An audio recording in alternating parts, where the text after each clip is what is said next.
ಅರಿವು. ಈ ದಿವ್ಯ ಸಮಾರಂಭದ ನೇತೃತ್ವವನ್ನು ವಹಿಸಿ ನಿಮ್ಮೆಲ್ಲರಿಗೂ ದರ್ಶನ ಆಶೀರ್ವಾದಗಳನ್ನು ನೀಡ್ತಿರುವಂಥ ಪುಣ್ಯಕೋಟಿ ಮಠದ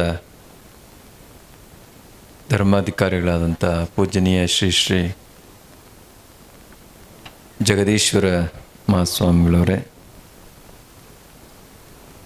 ನಾಡು ನುಡಿ ನೆಲ ಜಲದ ವಿಷಯವಾಗಿ ತಮ್ಮದೇ ಆಗಿರುವಂಥ ಪ್ರಖರ ನಿಲುವನ್ನು ಹೊಂದಿರುವಂಥ ಪೂಜನೀಯ ಹುಕ್ಕೇರಿ ಮಹಾಸ್ವಾಮಿಗಳವರೇ, ಗುಲ್ಬರ್ಗ ಮಹಾಸ್ವಾಮಿಗಳವರೇ, ವೇದಿಕೆ ಮೇಲೆ ಉಪಸ್ಥಿತಿರುವಂಥ ಎಲ್ಲ ಪೂಜನೀಯ ಗುರುವರಿಯರೇ, ನಿಮ್ಮೆಲ್ಲರ ಪ್ರೀತಿಯ ಪ್ರಶಸ್ತಿಯನ್ನು ಸ್ವೀಕಾರ ಮಾಡಿರುವಂಥ ಮಾಜಿ ಕೇಂದ್ರ ಸಚಿವರು, ಹಾಲಿ ಶಾಸಕರು, ನೇರ ನುಡಿಗೆ ಹೆಸರಾದಂಥ ಬಸವನಗೌಡ ಪಾಟೀಲ್ ಯತ್ನಾಳ್ರವರೇ, ಇದೇ ತಾನೇ ಮಾತನಾಡಿ ತೆರಳಿರುವಂಥ ರುದ್ರಪ್ಪ ಲಮಾಣಿರವರೇ, ಕೋಳಿವಾಡರು ಕೂಡ ಸ್ಪೀಕರ್ ಆಗಿದ್ದರು. ಅವರು ಕೂಡ ಪ್ರಗತಿಪರ ಚಿಂತಕರು, ಅವರ ಸುಪುತ್ರರು ಮತ್ತು ಭಾಳ ಬುದ್ಧಿವಂತರು ಅಂತೇಳಿ ನನಗೀಗ ಗೊತ್ತಾಯಿತು. ಅವ್ರಿಗೆ ಚೆನ್ನಾಗಿ ಅರಿವಿದೆ, ಸಮಯ ಪ್ರಜ್ಞೆ ಇದೆ. ನಾವೇನು ಜಾಸ್ತಿ ಮಾತನಾಡೋದು ಬೇಕಾಗಿಲ್ಲ, ಬಸವನಗೌಡ ಪಾಟೀಲ್ ಯತ್ನಾಳ್ರವ್ರ ಮೈಕ್ ಸರಿ ಮಾಡಿದ್ರೆ ಸಾಕು ಅಂತ. ಇನ್ನಿದ್ದೆಲ್ಲ ಅವರೇ ಮಾತಾಡ್ತಾರೆ. ನಮಗೇನು ಬರಬೇಕು ಅದು ಸುಲಭವಾಗಿ ಬರುತ್ತೆ ಅಂತೇಳಿ ಪ್ರಕಾಶ್ ಅವರು ತಿಳ್ಕೊಂಡಿದ್ದಾರೆ. ಪ್ರಕಾಶ್ ಅವರು ಅಷ್ಟೇ ಅಲ್ಲ, ಭಾಳ ದೊಡ್ಡ ಉದ್ಯಮವನ್ನು ಮಾಡಿ ಬಹುಶಃ ಕೆಲವು ವರ್ಷಗಳ ಹಿಂದೆ ಈ ಮೋಡ ಬಿತ್ತನೆ ತಾವೇ ಫಸ್ಟು SM ಕೃಷ್ಣರವರು ಮುಖ್ಯಮಂತ್ರಿಗಳಾಗಿದ್ದರು. ಆವಾಗ ಬರ ಬಂದಿತ್ತು. ಭಾಳ ಸಂತೋಷ, ಭಾಳ ದೊಡ್ಡ ಸೇವೆ.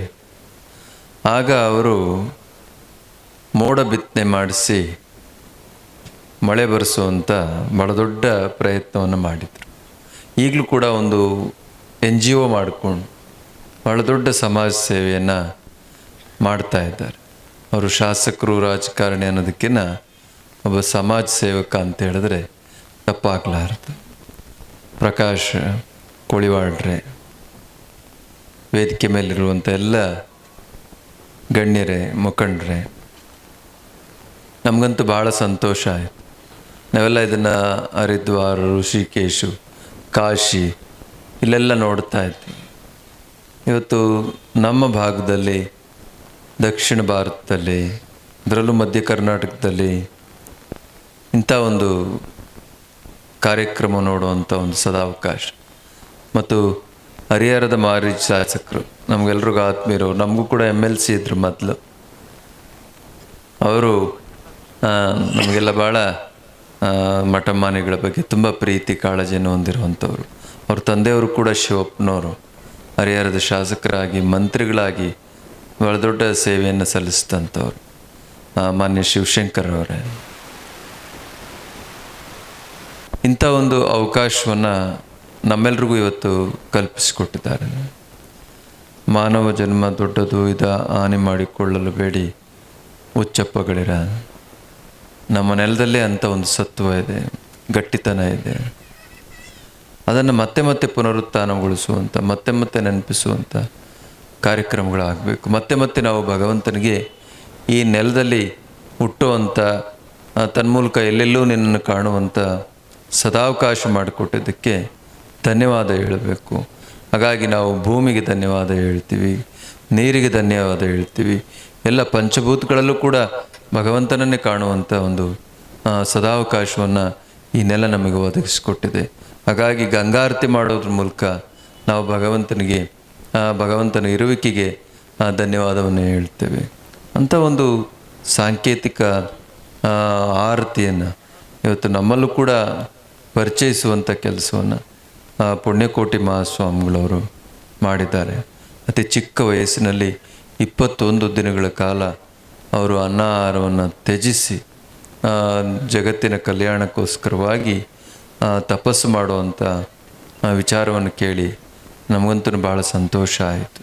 ಅಂಥ ವಯಸ್ಸಿನಲ್ಲಿ ಅವ್ರಿಗೆ ಆ ಏಕಾಗ್ರತೆ ಮತ್ತು ಗಂಗಾಧರೇಶ್ವರ ಅಜ್ಜರು ನಮ್ಮ ಶಿವಕುಮಾರ್ ಯಾವಾಗಲೂ ಹೇಳ್ತಿರ್ತಾರೆ, ನಾನು ಏನಾಗಿದ್ದೀನಿ ಅಂತ ಹೇಳಿದ್ರು ಅದಕ್ಕೆಲ್ಲ ಕಾರಣ ಗಂಗಾಧರ ಅಜ್ಜ ಅವರು ಅಂತೇಳಿ. ಅವರ ಕೃಪೆಯಿಂದಲೇ ಇದೆಲ್ಲವೂ ನಡೀತಾ ಇದೆ ಅಂತೇಳಿ. ಏನಾದರೂ ನಾನು ಒಳ್ಳೆ ಕೆಲಸಗಳನ್ನು ಮಾಡ್ತಾ ಇದ್ದರೆ ಅಥವಾ ಮಾಡಬೇಕು ಅಂತಿದ್ದರೆ ಅದಕ್ಕೆ ಅವರ ಮಾರ್ಗದರ್ಶನ ಕಾರಣ ಅಂತ. ಆದರೆ ಪೂರ್ವಾಶ್ರಮದಲ್ಲಿ ಪುಣ್ಯಕೋಟಿ ಮಹಾಸ್ವಾಮಿಗಳವರು ಅವರ ಮೊಮ್ಮಗಾಗಿ ಅಂತ ಕೇಳಿ ಮರಿ ಮೊಮ್ಮಗಾಗಿ ಅಂತ ಕೇಳಿ ನಮಗೆ ಭಾಳ ಸಂತೋಷ ಆಯಿತು. ಅವ್ರು ಭಾಳ ದೊಡ್ಡ ಪವಾಡ ಪುರುಷರು. ಅಂಥವರ ಪೂರ್ವಾಶ್ರಮ ಸಂಬಂಧ ಅದೆಲ್ಲವೂ ಕೂಡ ಜನ್ಮಾಂತರ ಸುಕೃತ. ಅವ್ರನ್ನ ಎಳ್ಕೊಂಡು ಬಂದು ಇಲ್ಲಿ ಸ್ಮಶಾನ ಭೂಮಿಯಲ್ಲಿ ಮತ್ತೆ ಹೊಸ ಚಿಗುರನ್ನು ಬೆಳೆಸುವಂಥ, ಅದನ್ನು ಎಮ್ಮರ ಮಾಡುವಂಥ ಜವಾಬ್ದಾರಿಯನ್ನು, ಆಧ್ಯಾತ್ಮದ ಅಲೆಗಳನ್ನು ಪಸರಿಸುವಂಥ ಜವಾಬ್ದಾರಿಯನ್ನು ತೆಗೆದುಕೊಂಡಿರುವಂಥದ್ದು ನಮ್ಮೆಲ್ರಿಗೂ ಕೂಡ ಭಾಳ ಸಂತೋಷ ತರುವಂಥ ವಿಷಯ. ಮಾತಾಡಲಿಕ್ಕೆ ಹಲವಾರು ವಿಷಯಗಳಿದೆ. ಯತ್ನಾಳರು ಮಾತಾಡಿದ ಮೇಲೆ ಒಂದಷ್ಟು ಮಾತುಗಳು ನಾವು ಆಡಿದ್ರೂ ಕೂಡ ಅದಕ್ಕೆ ಜಾಸ್ತಿ ಮಹತ್ವ ಇರೋದಿಲ್ಲ. ನಮ್ಮ ಸಂಸ್ಕೃತಿ ಉಳಿಬೇಕು. ನಮ್ಮ ಸಂಸ್ಕೃತಿ ಇಡೀ ಜಗತ್ತಿಗೆ ನಾಗರಿಕತೆಯನ್ನು ಕಲಿಸ್ಕೊಟ್ಟಂಥ ಸಂಸ್ಕೃತಿ, ಧಾರ್ಮಿಕತೆಯನ್ನು ಹೇಳಿಕೊಟ್ಟಂಥ ಸಂಸ್ಕೃತಿ. ನಮ್ಮ ಧರ್ಮ ಸನಾತನ ಧರ್ಮ. ಅದರಿಂದ ಎಲ್ಲ ಧರ್ಮಗಳು ಕೂಡ ಆಧಾರ ಸ್ತಂಭ. ಎಲ್ಲ ಧರ್ಮಗಳ ಹುಟ್ಟಿಗೂ ಸನಾತನ ಧರ್ಮದ ವಿಶೇಷ ಮಾರ್ಗದರ್ಶನ ಕಾರಣ. ಅಂಥ ಒಂದು ಶ್ರೇಷ್ಠ ಧರ್ಮದಲ್ಲಿ ನಾವೆಲ್ಲರೂ ಕೂಡ ಹುಟ್ಟಿದ್ದೀವಿ. ಅದರಿಂದ ನೂರಾರು ಧರ್ಮಗಳು ಕಾಲೊಡೆದಿದ್ದಾವೆ. ಆದರೆ ಅದರ ಮೂಲ ಇರುವಂಥದ್ದು ಸನಾತನ ಧರ್ಮದಲ್ಲಿ. ದಯವಿಲ್ಲದ ಧರ್ಮ ಅದಾವುದಯ್ಯ ಅಂತ. ಹಾಗಾಗಿ ಎಲ್ಲ ಧರ್ಮಗಳು ಕೂಡ ದಯ ಮುಖ್ಯ ಆಗಬೇಕು. ಅದರಲ್ಲಿ ನಮ್ಮ ಧರ್ಮದಲ್ಲಿ ಅದು ಹೆಚ್ಚು.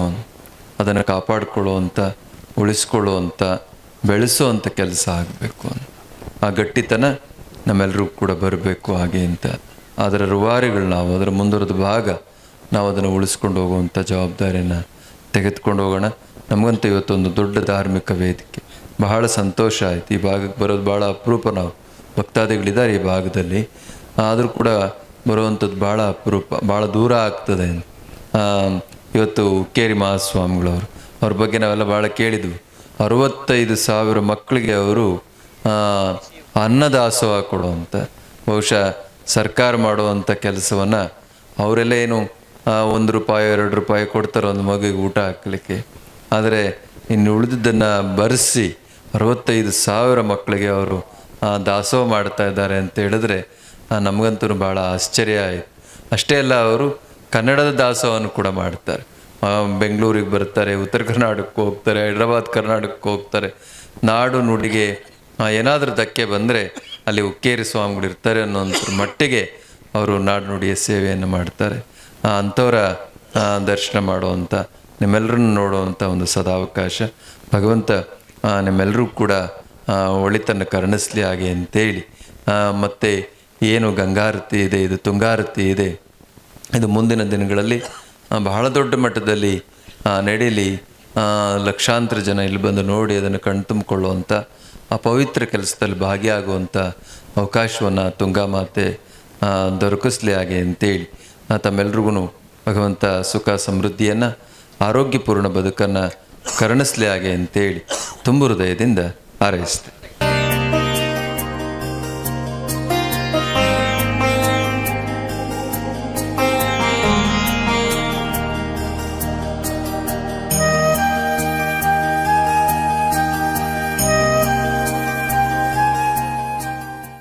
ನಕ್ಷತ್ರ ಟಿವಿ ಲೋಕಲ್ ನ್ಯೂಸ್, ಇದು ನಿಮ್ಮದೇ ಧ್ವನಿ.